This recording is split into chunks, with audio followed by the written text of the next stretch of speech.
साथ रहते थे, बहुत घनिष्ठता थी दोनों में। और क्या बोलते हैं, सियार जो था वो ब्राह्मण को दान देने की सोचा, ब्राह्मण को दान देने की प्रतिज्ञा किया, लेकिन फिर उसे मोह आ गया और मोहवश उसने दान नहीं किया। तो मोहवश दान नहीं किया, तो फिर जब उसका उस जन्म में मृत्यु हो गया, तो फिर इस जन्म में वो सियार बनकर आया, सियार बन के आया, सियार योनि उसे प्राप्त हुई। तो सियार योनि में आकर के वो श्मशान में रहता था, तो श्मशान में रहता था और श्मशान में जो मुर्दे लोग आते थे, गए मुर्दे थे या मुर्दे आते थे, वो सबको नोच नोच के खाता था। तो उसी पेड़ पर एक बानर भी रहता था। तो बानर ये सब सियार का ये कहानी देख रहा था, तो वो क्या बोलते हैं, बानर ने सियार से पूछा कि अरे सियार, तुमने ऐसा कौन सा पाप किया है जो तुम इस मुर्दे को खाते रहते हो, इसमें दुर्गंध आता है और तुम इसको खाते रहते हो, तो तुम्हारा क्या ये पाप है? तो उसने, सियार ने बोला कि मैं पिछले जन्म में ब्राह्मण को दान देने के लिए सोचा था, लेकिन मुझे लोभ आ गया और मैं लोभ के बस दान नहीं दे पाया, इसीलिए मुझे इस जन्म में ये योनि मिला है और मुझे ये कर्म मिला। बानर बोला ये तो बहुत बुरा हुआ। उसके बाद सियार ने उससे, बानर से पूछा, सियार जो था वो बानर से पूछा कि तुमने क्या कर्म किया जो ये बानर के योनि में बैठे हुए हो?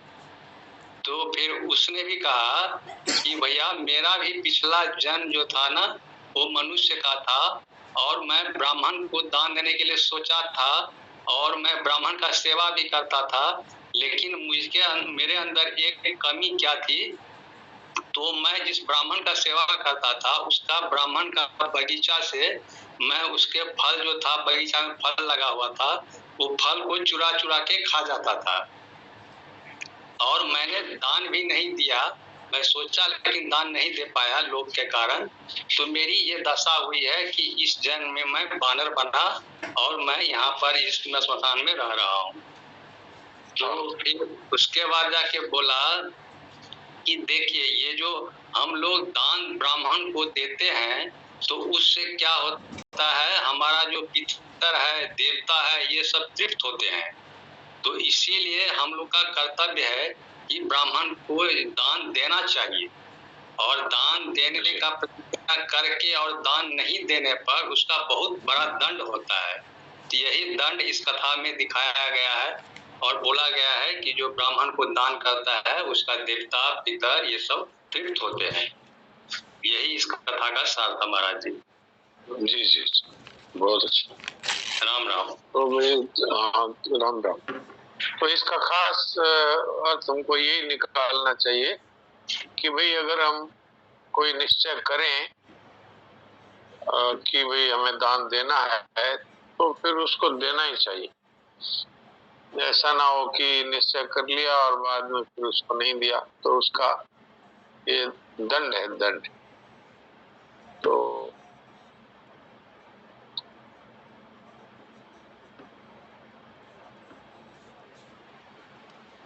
इसलिए अपने संकल्प को पूरा करना चाहिए। अब और किसी का कोई प्रश्न है तो बोलिए।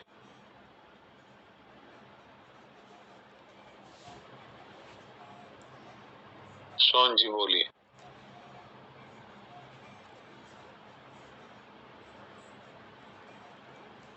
जी राम राम जी सर।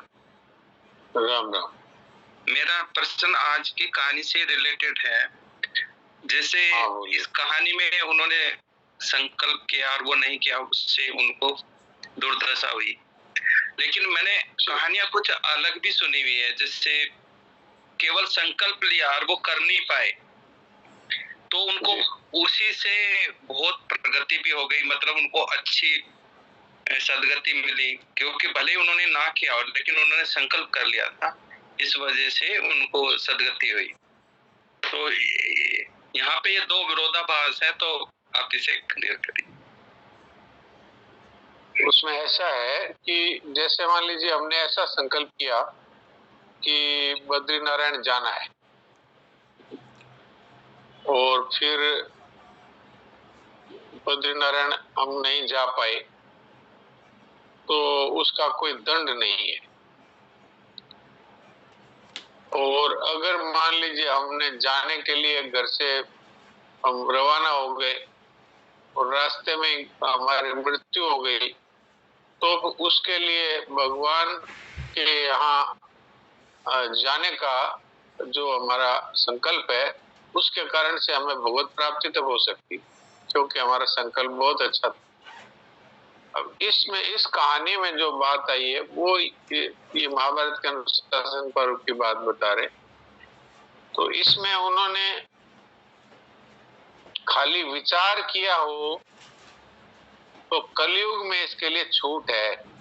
एक तो संकल्प करने का मतलब होता है कि वो जल लेकर के संकल्प पढ़ते हैं, और एक होता है जैसे मन में विचार किया भाई दान देना है, फिर नहीं दे पाए। तो कलयुग में ये कथा है, ये द्वापर या सतयुग या त्रेता की होगी। महाभारत की है तो ज्यादातर ये चांस है कि ये द्वापर की होगी। तो कलयुग एक पुनीत प्रतापा, मानस पुण्य होई नहीं पापा। कलयुग में एक छूट हमें ये मिली हुई है कि अब हमने मानसिक रूप से विचार कर लिया कि भाई हमें उनको दान देना है, और फिर हम नहीं दे पाए, तो ये मानसिक पाप हुआ, मानसिक पाप हुआ। तो इसको कलयुग में छूट मिली हुई है कि भाई इसको पाप नहीं लगेगा। लेकिन अगर हमने मन से ये विचार किया कि उस व्यक्ति का भला होना चाहिए, उस व्यक्ति का दुख दूर होना चाहिए, तो हमने मन से ही सोचा, लेकिन हमें उसका पुण्य होगा। तो मानस पुण्य तो हो जाएगा, लेकिन मानसिक रूप से यदि हमने कोई ऐसा विचार कर लिया जो गलत है, तो उसका साधन में तो हमारे विघ्न पड़ेगा, लेकिन पाप नहीं होगा। ये गोस्वामी जी ने रामायण में लिखा है। कलयुग एक पुनीत प्रतापा, मानस पुण्य होई। अगर आपने मानसिक पुण्य किया है तो वो आपको जरूर मिल जाएगा। लेकिन अगर पाप हो गया आपसे मानसिक, लेकिन आपने उसको क्रियात्मक रूप से नहीं किया, तो वो माफ हो जाएगा। ये बात है।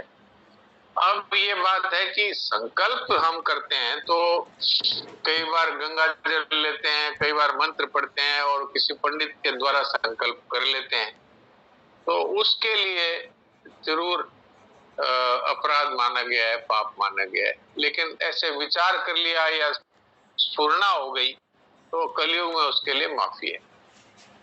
बाकी इस विषय में बहुत ज्यादा बात तो मेरे पढ़ी हुई नहीं है शास्त्रों में, क्योंकि मैंने तो ज्यादा शास्त्रों का अध्ययन नहीं किया। मैंने तो संतों की बातें सुनी है, उसी के आधार पर ही बात करता हूँ। तो इसके लिए ज्यादा बात क्लियर हो गई है, ऐसा ही है। हाँ, फिर भी ज्यादा ऑथेंटिक बात समझनी हो तो किसी विद्वान व्यक्ति से बात कर सकते हैं। मैं तो अपनी साधारण बुद्धि से जो समझ में आया वो आपकी सेवा में रख दिया। नहीं, जरूरत नहीं है जी सर। जी। तो और किसी का कोई प्रश्न है तो बताइए, नहीं तो देवकी जी से बात कर।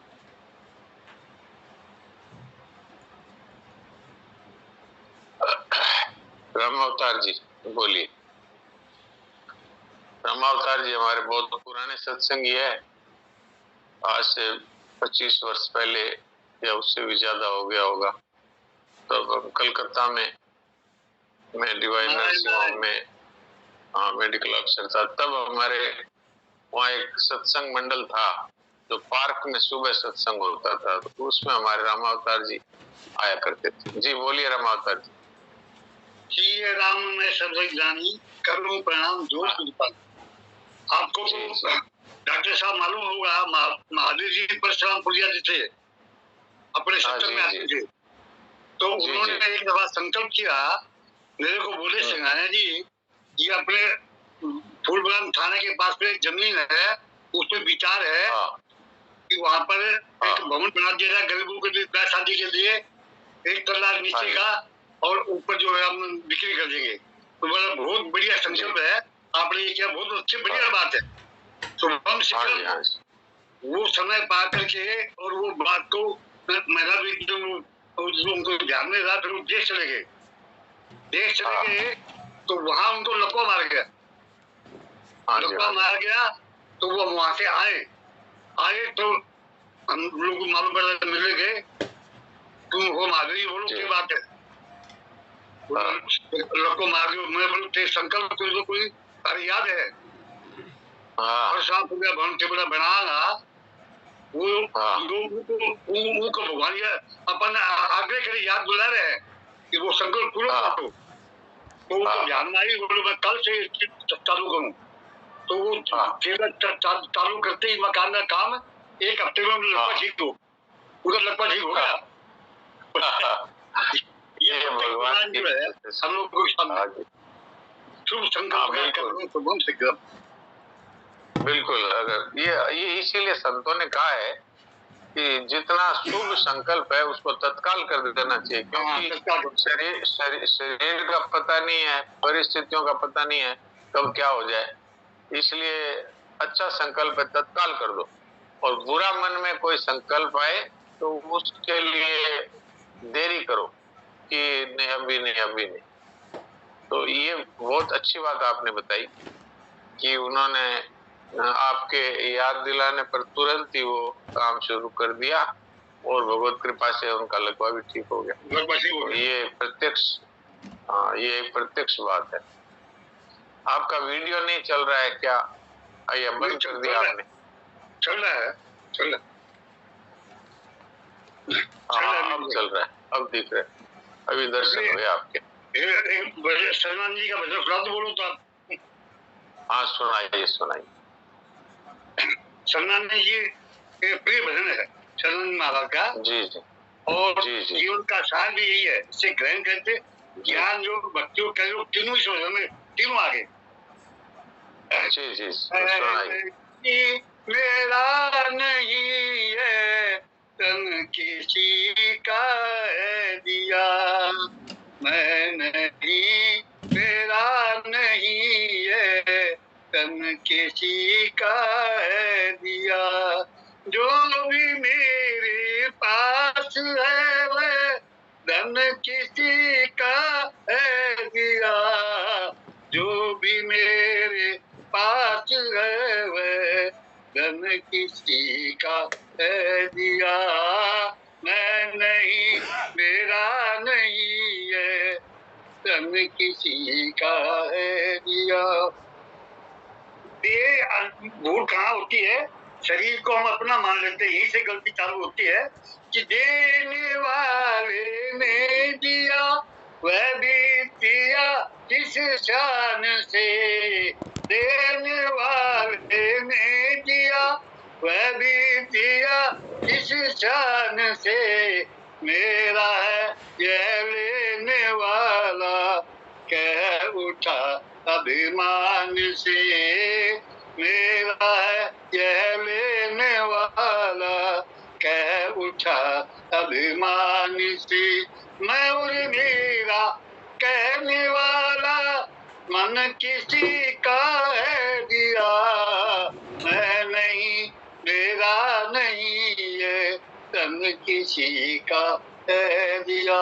अब ज्ञान मार्ग से सोचे कि जो भी मेरे पास है वह भी रह सकता नहीं, कब बिछुड़ जाए ये तन यह भी कह सकता नहीं, कब बिछुड़ जाए ये तन यह भी कह सकता नहीं, जिंदगानी का मधुबन खिला किसी का है दिया, मैं नहीं मेरा नहीं है तन किसी का है दिया।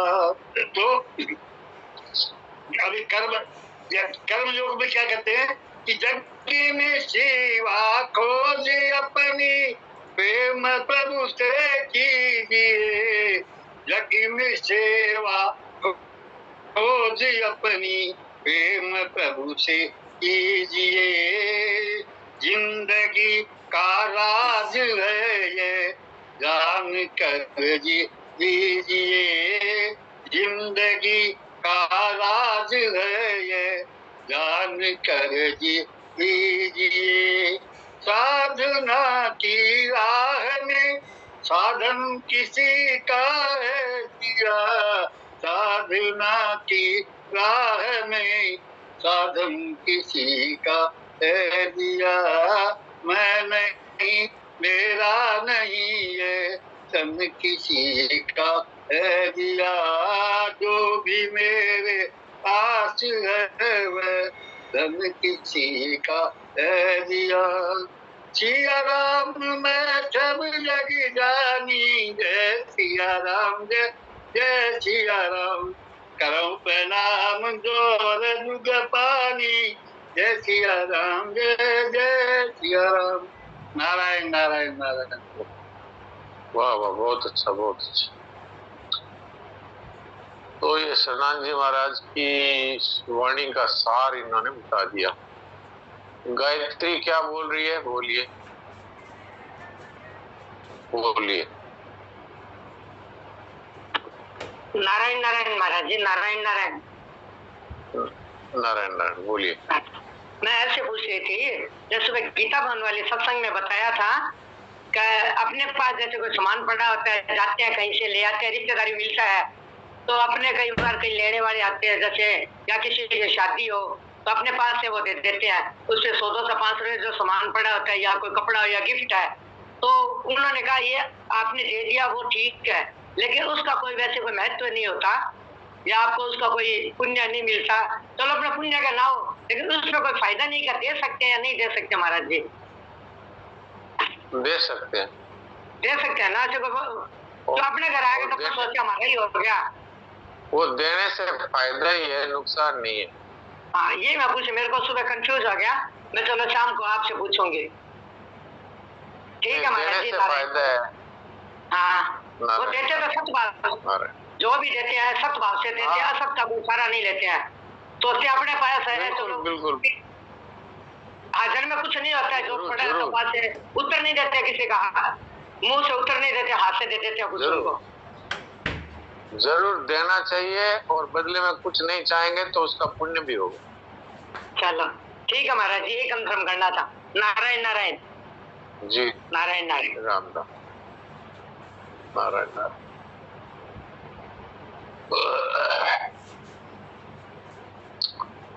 तो अब देवकी जी से बात करते हैं।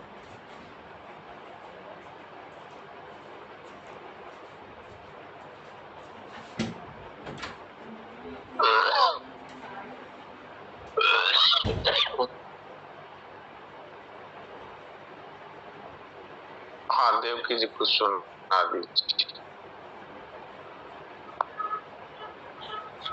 नारायण नारायण नारायण।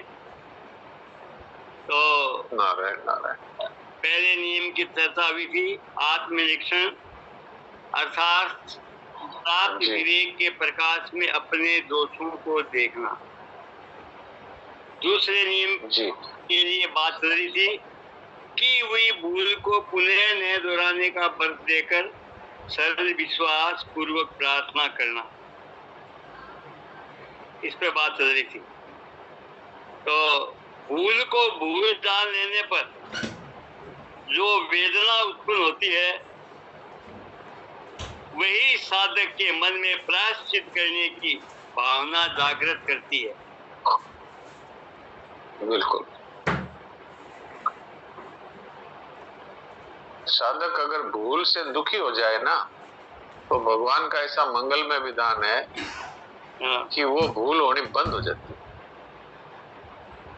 अगर मान लीजिए कि हम चाहते तो नहीं थे, वो पिछले स्वभाव बस भूल हो गई, तो भगवान से प्रार्थना करना कि प्रभु मैं करना नहीं चाहता था लेकिन मेरी स्वभाव से भूल हो गई, तो उसका मुझे बड़ा अफसोस है। और उससे यदि हम वास्तव में दुखी हो जाएंगे तो भगवान का ऐसा मंगलमय विधान है कि वो फिर भूल नहीं होगी। ऐसा कई साधकों का अनुभव है, मेरा भी ऐसा अनुभव है कि जैसे तो मैं, हाँ जी, प्रायश्चित के द्वारा चित्त शुद्ध हो जाने पर भोगा शक्ति यानी कि सुख लोलुपता मिल जाती है। जी जी जी, ये सबसे बड़ा प्रायश्चित। हृदय में आनंद की गंगा स्वतः लहराने लगती है। प्रायश्चित करने पर बढ़ती जीवन का आरंभ होता है। प्रायश्चित करने पर व्रत से बढ़ती बन गया। अच्छा अच्छा अच्छा, बढ़ती जीवन का आरंभ होता है। बढ़ती जीवन से ही निर्दोष होने की लालसा सबल और अस्थायी होती है। जी जी जी, तो ये इसमें मूल बात क्या है कि अगर हम भूल से दुखी हो जाते तो फिर वो भूल नहीं होती, क्योंकि अगर हम दुखी हो जाएंगे तो ये प्रायश्चित की तरफ अपने आप ही मन जाएगा कि भाई इसके लिए क्या प्रायश्चित करूं कि ये फिर ना हो। तो मैं तो कई बार ये बात कह भी देता हूं कि भाई आप कान पकड़ करके भगवान के सामने 10 उठक बैठक लगाओ, ये एक दंड हुआ, अपने को अपने साथ न्याय हुआ। ये नहीं कर पाए, मान लो कि भाई वृद्ध शरीर है, उठक बैठक नहीं लगा सकते, तो कोई बात नहीं है, फिर उसके लिए ये है भाई एक टाइम भोजन नहीं करेंगे। ये भी नहीं हो पाए तो अगर किसी के पास धन है तो भाई गौशाला की पेटी में मैं इतने रुपए डालूंगा, एक भूल के लिए पहले थोड़ा कम डालें, फिर दोबारा भूल हो जाए तो और ज्यादा डालें। इस तरह से अपने प्रति न्याय करें, अपने प्रति प्रायश्चित करें। और यदि मान लो ऐसी भूल हो गई हो जिससे किसी दूसरे को दुख पहुंचाओ, तो फिर अगर वो मनुष्य है तो उससे जाके क्षमा मांगनी चाहिए। ये एक प्रायश्चित है कि भाई मैं भूलवश मैंने आपके साथ ये किया जिससे आपको तकलीफ हुई, दुख हुआ, मैं इसके लिए माफी मांगता हूँ, आप मुझे क्षमा करें। और यदि आप कोई दंड देना चाहें तो मैं उसके लिए तैयार हूं। ये एक प्रायश्चित का तरीका है। तो ये करने से फिर वो भूल जल्दी होती नहीं। और दुखी होना सबसे जरूरी उपाय है भूल मिटाने का। मेरे अभी कुछ 1-2 साल पहले की, 1 साल पहले की बात होगी,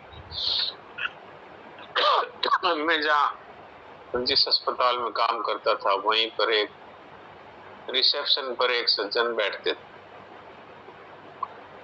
तो उनसे कुछ ऐसी भूल हुई जिस पर मैंने उनको जरा जोर से डांट दिया, तो वो इतने दुखी हुए कि फिर मेरे मन में भी दुख हुआ कि मैंने इतना क्यों डांट दिया इनको। तो फिर मेरे मन में जब ये इतना दुख हुआ कि फिर ये मेरे द्वारा फिर हुआ ही नहीं, उनके द्वारा फिर भी भूल हुई लेकिन फिर मेरे द्वारा वो नहीं। फिर मैंने प्रेम से ही कहा कि देखो ये आप फिर ध्यान दीजिए। तो ये भगवान की कृपा से होता है कि आप दुखी होते हैं तो भगवान इस बात को समझते हैं कि ये दुखी हो गया। ये दुखी होना सबसे बड़ा प्रायश्चित है, वास्तव में दुखी होना। ये नहीं कि आप एक जानबूझकर दुखी हो, ऐसा नहीं, वास्तव में आपको अंदर तक दुख हो कि ये मैंने क्यों किया, तो ये भूल मिटती है। ये बहुत बड़ा प्रायश्चित है। और फिर बार बार भूल होती है, इसका मतलब आपको दुख हुआ नहीं, दुख होने से फिर होता है। आप किसी के प्रति भी करके देख लीजिए, आप किसी और बात पे गुस्सा थे और बच्चे के थप्पड़ मार दिया तो आपको दुख होगा, क्योंकि बच्चा तो ऐसा है, वो तो रो करके रह जाएगा। लेकिन आप मन में सोचेंगे कि मेरे को मेरा मूड तो खराब उन दूसरे कारणों से था और मैंने इसको तब मार दिया। तो जब तक आप उससे माफी नहीं मांगेंगे तब तक आपको हृदय की जलन नहीं मिटेगी।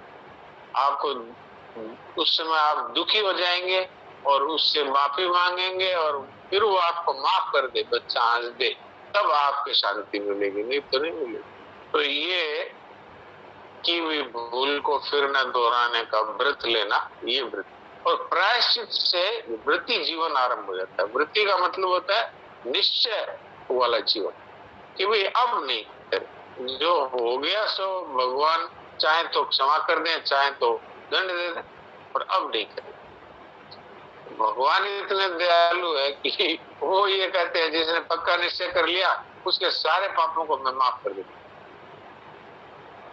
उन्होंने तो भयंकर दुराचारी के लिए भी ये कहा, अपि चेदसि पापेभ्यः सर्वेभ्यः पापकृत्तम सर्व ज्ञान प्लवेन वृजनम संतर्ष्यसि। और भगवान ने तो ज्ञान बोध मात्र से भी सारे पाप नष्ट होने की बात कह दी। और जो भगवान के सामने अगर रो करके कह दे कि अब मैं नहीं करूंगा, तो भगवान तत्काल सब क्षमा कर देता है। तो आज का समय पूरा हो गया, इसलिए थोड़ा एक कुछ सेकंड बचे हैं तो थोड़ी देर के लिए शांत हो जाता है।